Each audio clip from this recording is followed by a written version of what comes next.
कैसे कैसे प्रभु ने खेल रचाया। भक्त और भगवान के प्रेम का दर्शाती नाता।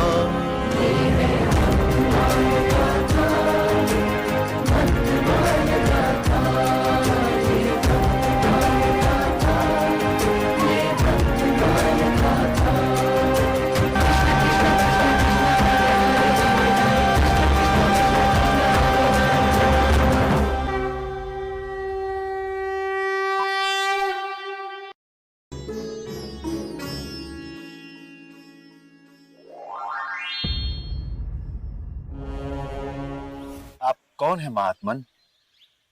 अपना परिचय दीजिए। मेरा नाम योग श्री मुनि है। एक पाप के परिणाम स्वरूप मुझे सर्प योनि प्राप्त हुई। आपने ऐसा कौन सा पाप किया था जिससे आपको सर्प योनि मिली? मैं भजन, पूजा पाठ, गुरु सेवा सब कुछ करता था। संतों और भगवान की सेवा हेतु मुझे लोगों से कुछ धन प्राप्त हुआ था, परंतु मैंने उस धन का उपयोग अपने व्यक्तिगत कार्य के लिए किया। ये तो बहुत बड़ा पाप है। हे मेरे राम जी, मुझे तो आपके परम भक्त हनुमान जी से वरदान प्राप्त हुआ है कि मुझे राजा के रूप में आपके दर्शन करने हैं। मेरी मनोकामना कब पूर्ण होगी?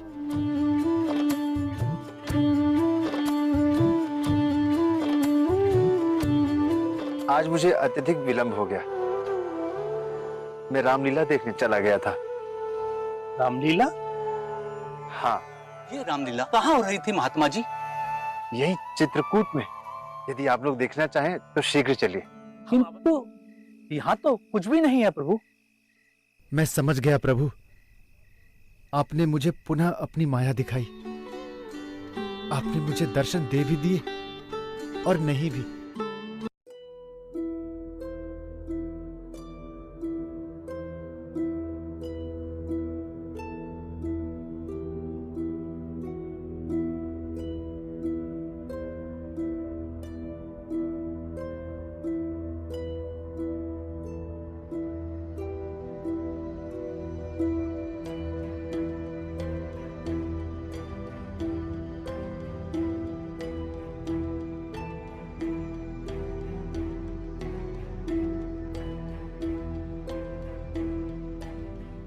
हे प्रभु, हे संकट मोचन हनुमान, मुझे दर्शन दीजिए प्रभु, मुझे दर्शन दीजिए।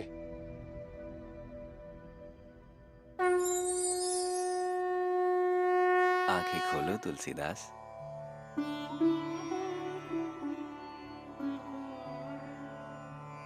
प्रणाम प्रभु। कहो, मुझे कैसे याद किया? हे संकट मोचन हनुमान, मेरा मन बहुत व्यथित है।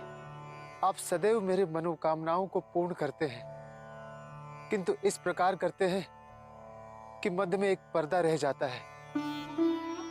मेरे आराध्य प्रभु श्री राम मेरे सम्मुख तो आते हैं, परंतु मैं उन्हें पहचान नहीं पाता। वे दर्शन देने हेतु अपने वास्तविक स्वरूप में मेरे समक्ष क्यों नहीं आते हैं प्रभु? इसके पीछे भी कारण है तुलसीदास। कारण? कैसा कारण प्रभु? यदि प्रभु श्री राम अपने वास्तविक स्वरूप में तुम्हारे सामने आ गए तो तुम्हारे नेत्र उनकी आभा को सहन नहीं कर पाएंगे। वो इतने सुंदर हैं कि उन्हें देखकर तुम अपनी सुध-बुध खो बैठोगे। प्रभु श्री राम का स्वरूप इतना अलौकिक है, इतना सुंदर है, यदि वो तुम्हारे सामने बिना पर्दे के आ गए तुम अपनी सुध-बुध खो बैठोगे। वो इतने सुंदर हैं कि तुम्हारा हृदय स्पंदन करना बंद कर देगा। उनका स्वरूप इतना अलौकिक है कि संपूर्ण ब्रह्मांड प्रकाशमय हो जाएगा। अद्भुत। इसलिए तुम्हें प्रभु श्री राम की समस्त लीलाएं पर्दे में ही दिखाई जा रही हैं। किंतु प्रभु। किंतु और परंतु का तो यहाँ कोई औचित्य ही नहीं है तुलसीदास। जैसे जैसे तुम भजन, कीर्तन और प्रार्थना करोगे, वैसे वैसे तुम भगवान को अपने निकट पाओगे। ये सब प्रभु की लीलाएं हैं और उन्हीं के अनुसार होगी। और दिन प्रतिदिन इसी तरह तुम्हें उनकी सभी लीलाएं देखने को मिलेगी। प्रभु, आपकी सभी बातें मुझे स्वीकार हैं, किंतु कोई ऐसी युक्ति, कोई ऐसा उपाय बताइए जिससे मेरे आराध्य मेरे सम्मुख आए तो मैं उन्हें पहचान सकूं, और न सिर्फ मेरे बल्कि किसी भी भक्त के सम्मुख आए तो उन्हें पहचान सके। अभी बारंबार प्रभु मेरे सम्मुख आते हैं और मैं उन्हें पहचान नहीं पाता। युक्ति तो है तुलसीदास, यदि तुमने उसे अपना लिया तो कभी भी भगवान को पहचानने में भूल नहीं होगी। तुम्हें समझना होगा कि प्रत्येक मनुष्य में भगवान है और प्रत्येक मनुष्य को भगवान ही समझना है। यदि यह तुम समझ गए तो कभी भी भगवान और भक्त के बीच पर्दा नहीं रहेगा। मैं आपका आश्रय समझ गया प्रभु। आज के पश्चात मैं सभी में प्रभु श्री राम के ही दर्शन करूंगा। यदि तुम्हारी शंकाओं का निवारण हो गया हो तो क्या मैं प्रस्थान करूं तुलसीदास? अवश्य प्रभु, अब मैं भी चित्रकूट से प्रस्थान करूंगा। प्रभु श्री राम के दर्शन के लिए आपने ही मुझे चित्रकूट आने के लिए कहा था। आपकी कृपा से मुझे प्रभु श्री राम के अनेकों रूप और लीलाओं का दर्शन प्राप्त हुआ, और आपने मुझे ईश्वर को पहचानने की ऐसी युक्ति बता दी कि मेरा जीवन धन्य हो गया। अब मैं पुनः काशी जाकर अपने आराध्य का ध्यान करूंगा, उनकी भक्ति में डूब जाऊंगा। तुम अपने जीवन से अनेकों के जीवन धन्य करने वाले हो तुलसीदास। आपको बारंबार प्रणाम।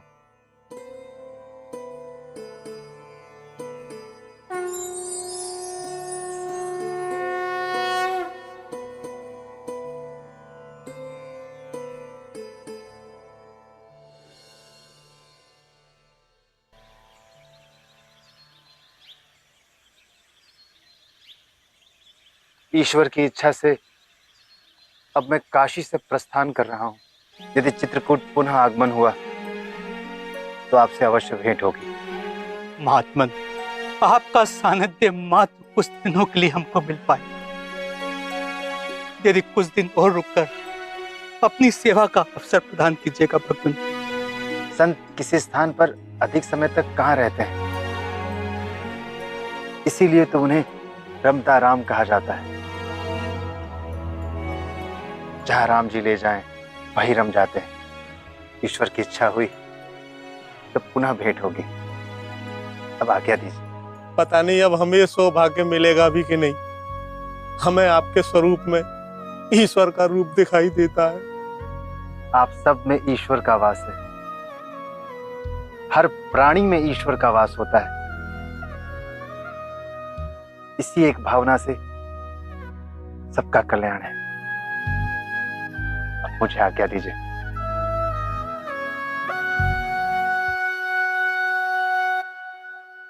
ईश्वर सबका कल्याण करे।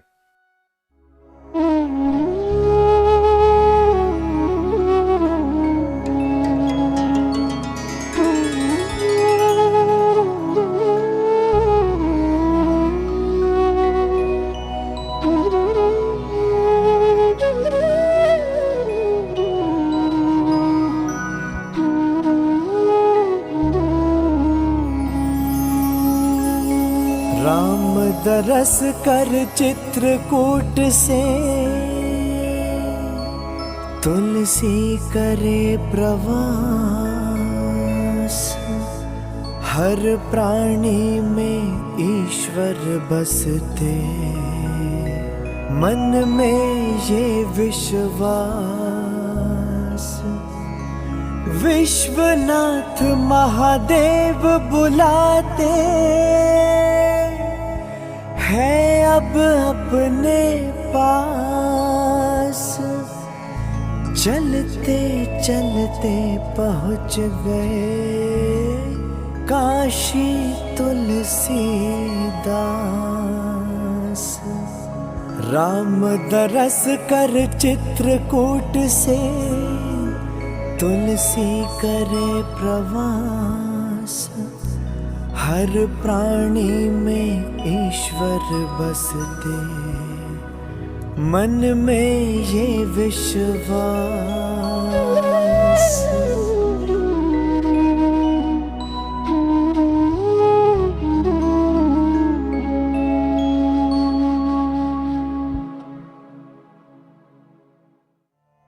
महात्मन, जब मैं चित्रकूट जा रहा था आप बहुत चिंतित थे, इसलिए मैं पुनः आपके पास आ गया हूं। मेरे लिए तो आपका पुनः इस कुटिया में पधारना परम सौभाग्य है महात्मा। कदाचित ये भी ईश्वर की ही इच्छा है महात्मन कि मैं पुनः काशी आ गया हूं। सत्य कह रहे हैं।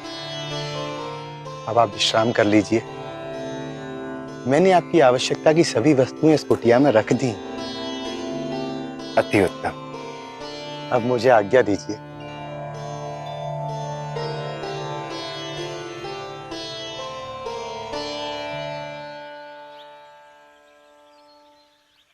राम राम, मैं हत्यारा हूँ, मुझे भिक्षा दीजिए। राम राम, मैं हत्यारा हूँ, मुझे भिक्षा दीजिए। राम राम, मैं हत्यारा हूँ, मुझे भिक्षा दीजिए। कौन है ये व्यक्ति जो कह रहा है मैं हत्यारा हूं और साथ में राम राम भी बोल रहा है?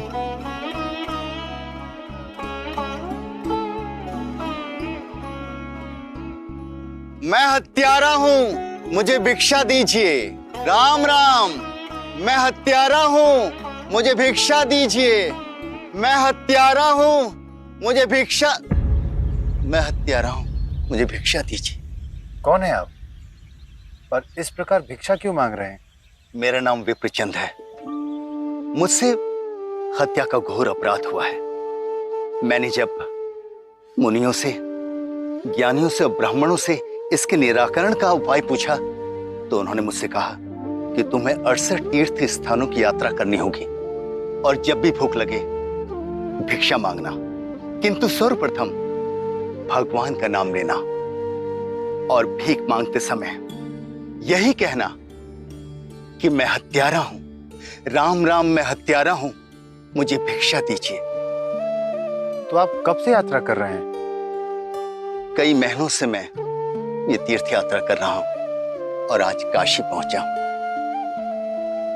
विद्वानों के अनुसार इस पाप के निवारण का कोई अन्य उपाय नहीं है।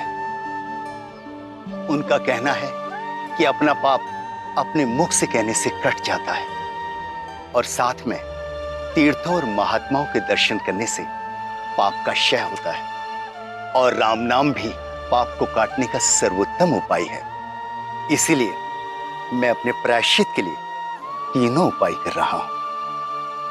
अब आपके पापों का क्षय हो चुका है।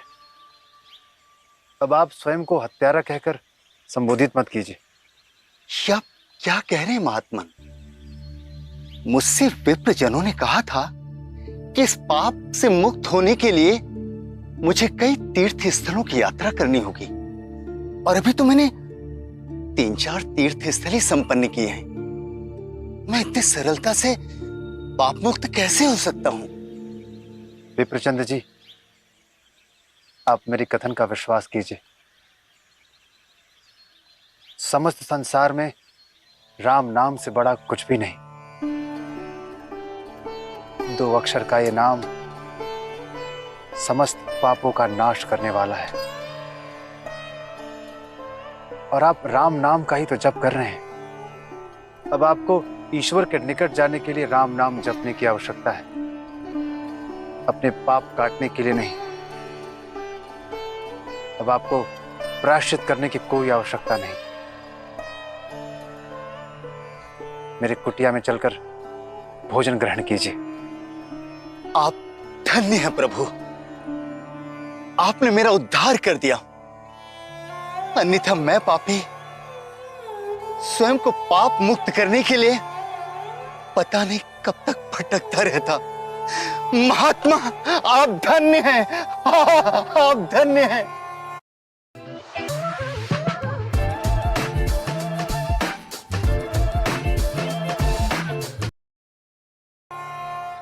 करने के लिए पता नहीं कब तक भटकता रहता।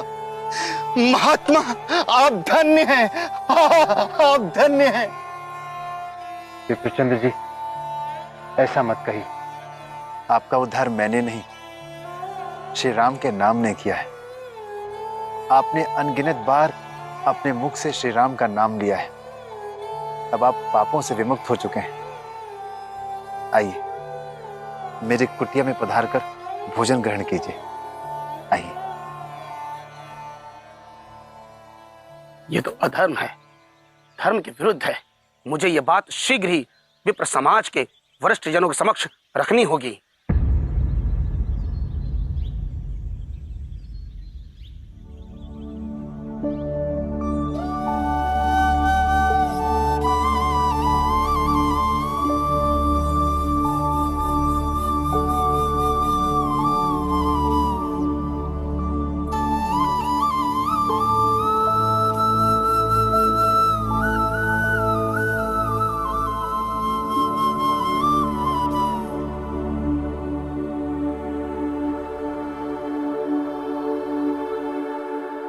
ये तो घोर अपराध और धर्म के विरुद्ध है।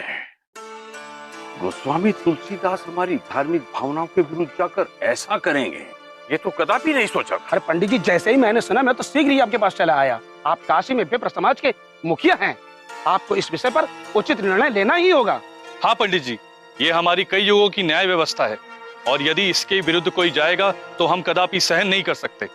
उचित कहा आपने। गोस्वामी तुलसीदास को इसका परिणाम भुगतना ही होगा। हम सब उनके निवास पर चलते हैं। अभी विप्रचंद भी वही होगा। उचित कहते हैं आप, शीघ्र ही उनके यहाँ पर चलते हैं। चलिए।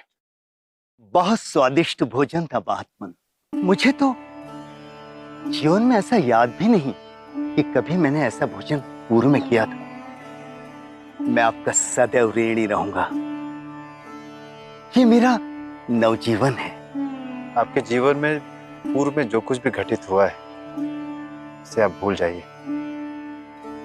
अपने सत्कर्मों के साथ प्रभु भजन कर अपने जीवन को सुगम बनाइए। आपने सत्य कहा महात्मन। अब मैं अपने गांव के लिए प्रस्थान करता हूं। मुझे अनुमति दीजिए। रुको, आप कहीं नहीं जा सकते। आपने हमारी धार्मिक आस्था और सनातन न्याय व्यवस्था के ऊपर कुठाराघात किया है। मैंने ऐसा क्या किया? अनभिज्ञ बनने का प्रयास मत कीजिए गोस्वामी जी। आपने प्रायश्चित पूर्ण किए बिना हत्यारे के साथ सहभोजन किया है, इसलिए हम आपको समाज से बहिष्कृत करते हैं। पंडित जी का कथन सत्य है। मैंने स्वयं आपके मुख से समस्त बातें सुनी हैं। आप दोनों ने एक साथ भोजन किया है। आपने जो सुना है वो सत्य है, किंतु जो मैंने सुना है वो परम सत्य है। आपने क्या सुना है? राम नाम। समस्त ब्रह्मांड में राम नाम से बड़ा कुछ भी नहीं। यदि कोई एक बार भी राम का नाम ले ले तो समस्त पापों से मुक्त हो जाता है। किंतु विप्रचंद जी ने तो मेरे सम्मुख 2 बार राम का नाम लिया है, तो पापों से विमुक्त हो चुके हैं। ऐसा कदापि नहीं हो सकता। ये सनातन व्यवस्था के विरुद्ध है। प्रभु का नाम एक तारक मंत्र है और ये शास्त्र प्रमाणित है कि यदि कोई सच्चे हृदय से प्रभु का नाम ले तो ब्रह्म हत्या जैसे पाप से भी वो मुक्त हो जाता है। प्रभु श्री राम में जितनी शक्ति है उतनी ही शक्ति प्रभु के नाम में भी है। आपने भगवान नाम की महिमा शास्त्रों में तो पढ़ी है, किंतु उसे मानते नहीं। आपने ऐसा कैसे कह दिया कि हम प्रभु नाम की महिमा को नहीं मानते? प्रभु नाम की महिमा की शक्ति के विषय में हम भली भांति जानते हैं, किंतु ये हत्या के पाप से मुक्त हो गया, ये कैसे सिद्ध होगा? हाँ, इसका क्या प्रमाण है, आप बताइए। आपको क्या प्रमाण चाहिए? ये पवित्र कैसे होगा, ये आपको सिद्ध करना होगा। आप मुझे विधि बताइए कि किस प्रकार सिद्ध होगा। यदि विप्रचंद पवित्र है तो हम इसके हाथों में भोजन की थाली रखेंगे और ज्ञानवापी मंदिर में जो नंदीश्वर भगवान का विग्रह है उनके सामने जाकर इसको भोग लगाने के लिए बोलना होगा। और यदि नंदीश्वर भगवान ने विप्रचंद्र के कहने से वो प्रसाद खा लिया तो हम इसको पवित्र मान लेंगे, और प्रसाद नहीं खाया तो इसके साथ साथ आपको भी समाज से बहिष्कृत कर देंगे।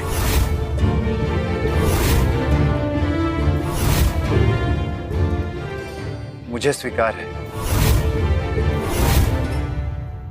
और विश्वास है कि नंदीश्वर भगवान भोग अवश्य लगाएंगे, क्योंकि वो साक्षात शिव जी के गण हैं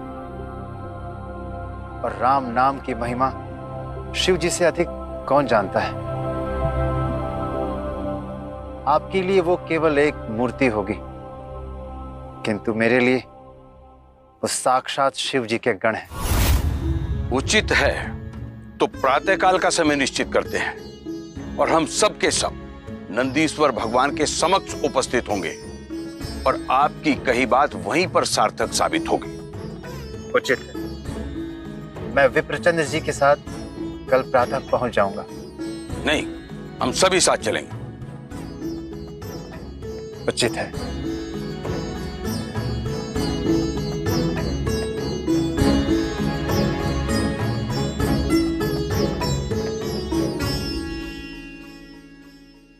पंडित जी, इस बात से हम आपका आशय समझ नहीं पाए। भगवान नंदीश्वर के समक्ष गोस्वामी तुलसीदास की बात तो असत्य सिद्ध होगी। भला एक मूर्ति भोग कैसे ग्रहण कर सकती है? इसीलिए तो मैंने प्रामाणिकता का ऐसा आधार रखा है कि तुलसीदास कल ही काशी के समस्त विद्वानों के सामने अपमानित भी होंगे और असत्य भी सिद्ध होंगे। परंतु पंडित जी, इससे हमें क्या लाभ होगा? लाभ काशी के समस्त विप्र समाज के मान प्रतिष्ठा और सम्मान के लिए ये अत्यंत आवश्यक है। गोस्वामी तुलसीदास की लोकप्रियता धीरे धीरे बढ़ती ही जा रही है। यदि ऐसा ही रहा तो भविष्य में हम सबके सामने बहुत बड़ा संकट उत्पन्न हो सकता है, जिसका निवारण करना आज ही अत्यंत आवश्यक है। आप सत्य कह रहे हैं पंडित जी। हमें अपनी प्रतिष्ठा बनाए रखने के लिए ऐसा करना आवश्यक है। उचित कहा आपने। तुलसीदास बाहर से आए हुए ब्राह्मण हैं और हम कई वर्षों से यहाँ रह रहे हैं। हमारी कई पीढ़ियों ने यहाँ धीरे धीरे मान सम्मान प्राप्त किया है।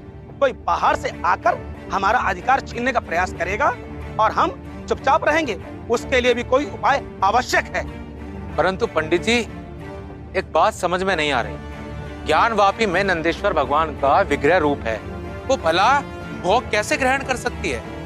और तुलसीदास जी इस बात को जानते हुए भी हमारे प्रस्ताव का विरोध नहीं कर रहे। इसी को कहते हैं विनाश काले विपरीत बुद्धि।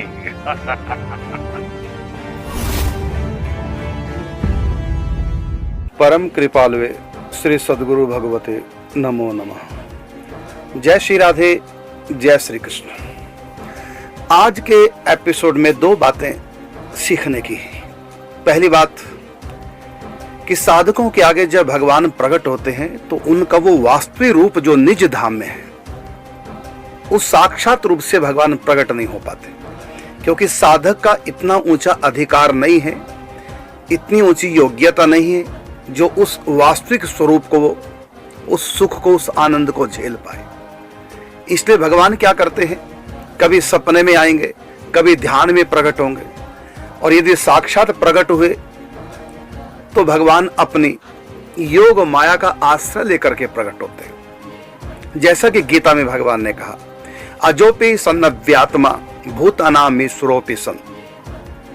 तो प्रकट कैसे होते हैं परमात्मा? कि प्रकृतिम स्वमधिष्ठाय संभवामि आत्म माया। तो यहां भगवान कहते हैं गीता में 4 अध्याय में 6 श्लोक में, मैं प्रकृति को अपने अधीन करके अपनी योग माया से प्रकट होता। मतलब योग माया का एक पर्दा रखते हैं। जैसे हम नंगी आंखों से सूर्य को नहीं देख सकते तो क्या करते हैं, एक काले रंग का शीशे का चश्मा लगा लेते हैं, जिससे कि प्रकाश कुछ कम हो और हम उनको देख पाए। तो वास्तव में जो भगवान का स्वरूप है, जैसा कि हनुमान जी के माध्यम से आपने श्रवण किया, तो इस प्रकार भगवान योग माया से प्रकट होते हैं। हाँ, साधक अपना ज्यो ज्यो साधना के द्वारा, जब चिंतन के द्वारा अपना अधिकार बढ़ाता जाएगा, त्यों त्यों वो पर्दा हटता चला जाएगा। यही कारण है कि तुलसीदास जी के साथ भगवान ऐसा छल करें। दरअसल छल नहीं है, उनकी योग्यता के अनुसार भगवान योग माया का आश्रय लेकर के धीरे धीरे अपना रूप प्रकट कर रहे हैं। फिर साक्षात भी आएंगे और फिर लीलाओं का प्रगट्य होगा। धीरे धीरे साधक भजन के द्वारा अपनी योग्यता को बढ़ाए। दूसरी बात, विप्रचंद की कथा आपने अभी देखी। भगवान के नाम का एक प्रभाव है क्या कि जासु नाम सुमरत एक बारा, उतर ही नर भव सिंधु अपारा। परमात्मा का एक नाम भव से पार कर देता है। फिर आप कहेंगे हम तो 64 माला कर रहे हैं, अभी तक यही फंसे। इसका अर्थ है कि जासु नाम सुमरत एक बारा, उतर ही नर भव सिंधु अपारा। ये है प्रभु के नाम का महात्म, प्रभु के नाम का प्रभाव। अब सुनिए प्रभु के नाम का स्वभाव क्या है। तो प्रभु के नाम का स्वभाव यह है कि जो जितना मानेगा, जितना श्रद्धा करेगा, जितना विश्वास करेगा, नाम उतना ही काम करता है। यदि पूर्ण श्रद्धा तो एक नाम कल्याण कर देगा, यदि श्रद्धा में कमी है तो अधिक भजन करना पड़ेगा। तो नाम का प्रभाव है एक नाम से कल्याण, और नाम का स्वभाव है जितना व्यक्ति श्रद्धा विश्वास करेगा उतना ही नाम अपना काम करेगा। गोस्वामी तुलसीदास जी को विश्वास है क्या कि कहता कि राम राम मैं हत्यारा हूं, मुझको भिक्षा दीजिए, तो राम राम बोल दिया। तो गोस्वामी तुलसीदास जी कहते हैं एक नाम से समस्त पाप कट जाते हैं। तो इसलिए अपने पास बैठा करके उसको निष्पाप समझ करके भोजन करा दिया। लेकिन वहां के जो विद्वान ब्राह्मण पंडित है वो क्या कह रहे हैं, ऐसे कैसे हो जाएगा, ये तो हत्यारा है, तो ये पवित्र कैसे होगा। तो वो नाम के प्रभाव का दरअसल जानते नहीं, नाम के स्वभाव को जानते नहीं। गोस्वामी तुलसीदास जी नाम के प्रभाव को भी जानते हैं और नाम के स्वभाव को भी जानते हैं। तो फिर क्या होता है निर्णय कि ये पवित्र हो गया राम नाम जप करने से, तो पता कैसे चलेगा। तो अंत में निर्णय लिया गया कि ज्ञान वापी में जो नंदीश्वर भगवान है, यदि इनके हाथ से प्रसाद ग्रहण कर ले तो हम विश्वास कर लेंगे कि ये पवित्र हो गया। अब कैसे आगे लीला होगी तो ये तो आप कल ही देखेंगे। लेकिन ये नाम का प्रभाव देखिए, विश्वास की बात है। हम नाम पर अधिक विश्वास करेंगे तो कम नाम जप कर अधिक लाभ उठाएंगे। यदि नाम पर विश्वास कम होगा तो अधिक जप करके भी हम कम ही लाभ उठाएंगे। इसलिए हमको नाम का महात्म श्रवण करना चाहिए और श्रवण किए महात्म पे पूर्ण विश्वास करना चाहिए। और ये विश्वास कब होगा, जब पुण्यों की अधिकता होगी, क्योंकि पापियों का विश्वास नहीं हो पाता। गोस्वामी तुलसीदास जी जैसे पवित्र हैं ऐसे वो थोड़ी थे, इसलिए उनका विश्वास नहीं हो पाया। इसलिए कहा स्वल्प पुण्याम बताम राजन विश्वासो नहीं बजाए थे। जिनके पुण्य कम हो उनको नाम जप में, संतों में, ग्रंथों में, भक्ति में, पूजा में विश्वास नहीं हो पाता। तो पूजा पाठ जब सब करते हैं, लेकिन विश्वास के तारतम्य से, विश्वास के अनुपात से ही उसका फल प्राप्त होता है। ये आज के एपिसोड में दिखाया गया।